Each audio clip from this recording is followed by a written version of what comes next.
It's been a few days since the latest build on Contract Wars hit live on Congregate and other platforms, and looking at the forums, players' general feedback on this update seems to be very separated, especially regarding the increased visual recoil.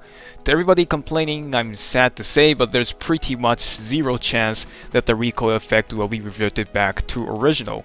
I personally don't mind a change at all. I actually prefer having a larger recoil for the sake of realism and difficulty, but I do have to agree that the 3 guns currently with customization, M4, AKMS, and AK105 are severely underpowered compared to other assault rifles due to the added recoil.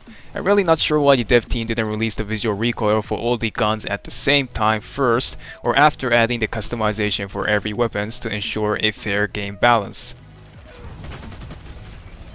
Another change, which was actually not mentioned prior to the update, is how thermal vision now reacts to each sight and optics. You can see me using the PK optics with the thermals on the screen right now, but you can barely recognize the actual reticle. Every optic with red to yellowish sight picture will now blend into the screen, making it harder for the shooter to accurately aim, and pretty much the only sight you can now use while the thermal is on is either the Cobra or the EXP holosight.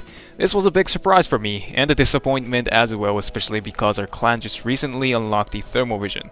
Fortunately, I'm not a big fan of neither of the thermal compatible sights, so I might end up changing my specialization on the skill tree.